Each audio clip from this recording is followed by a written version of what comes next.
Всеки ден обработвам десетки сток видеа. Ако ги правя едно по едно, няма да ми стигне денят. Затова създадох подреден начин на работа. Мисля като създател, а не като художник. Най-важният съвет, който ще ти дам: по-добре бързо и готово, отколкото бавно и идеално. Тук не правим филми за фестивали. Правим кадри, които се продават.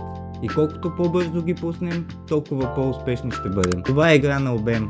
100 видеа с добро качество са по-добри от 5 перфектни. Всеки кадър е като лотариен билет. Не знаеш кой ще се продаде. Най-важният ми урок за сток видеята е, че скоростта е по-важна от перфекционизма. Не гоним Оскар, а кадри, които се продават. Ако едно видео отнема повече от 10 минути за обработка, значи нещо процесът ти куца. Вижте как аз едитвам и експортвам моите сток видеа. Програмата, която използваме, е Adobe Premiere Pro. Започваме като създаваме нов проект и го кръстим Stock My 1. Следващата стъпка е да добавим файловете.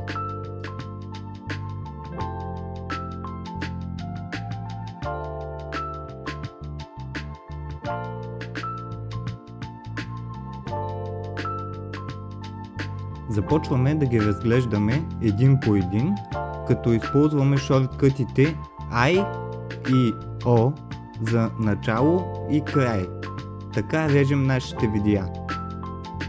В случая важното е да не се вижда нищо по камиона и да успеем да отрежем 10 на 15 секунди. Следващата стъпка е да хванем и да преместим това, което сме отрязали, на новосъздадената таймлиния.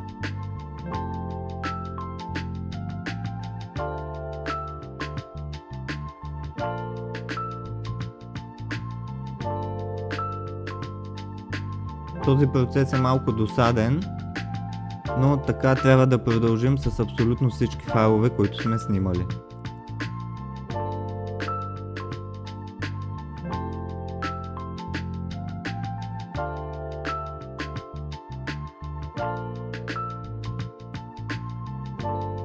Следващата стъпка е да отсветим нашите видеа.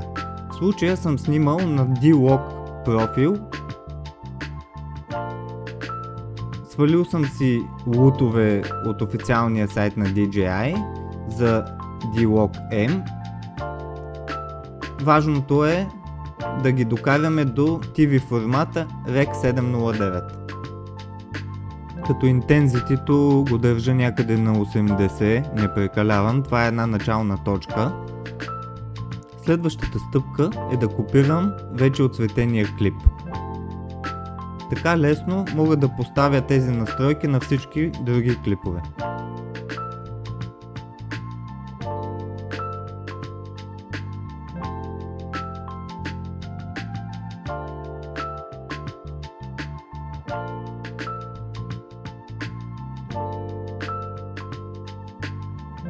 За да запишем всички клипове наведнъж, а не един по един, трябва да направим всяко едно видео Nested Sequence.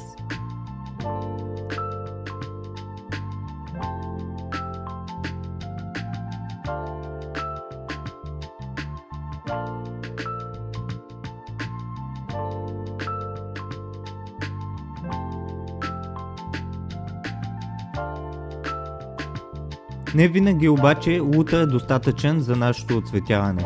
В този случай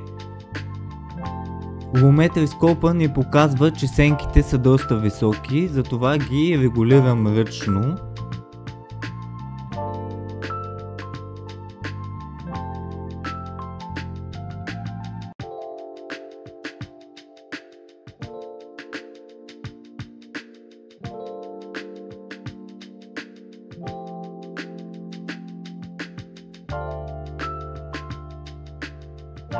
След като всичките файлове са готови, вече сме готови за експорт.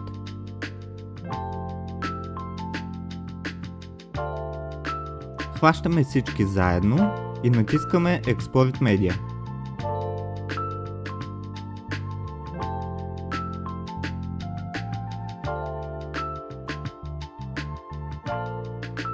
След това натискаме Send to Media Encoder. Използвам Media Encoder, за да може да ги експортнем всички наведнъж.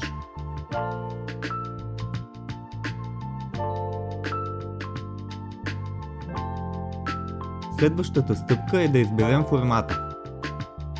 В случая използвам QuickTime с кодеци Apple ProRes 422. Много важно е да махна аудиото. Избирам папка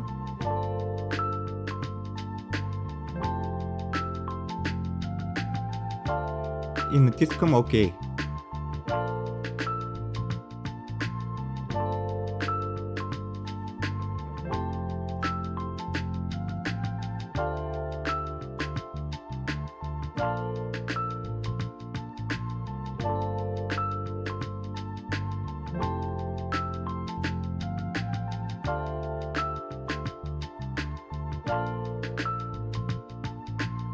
След това ни остава да натиснем Start Queue.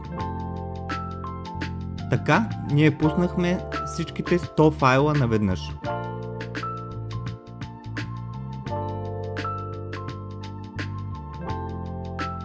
Ако ти допада това, изгледай следващите ми видеа.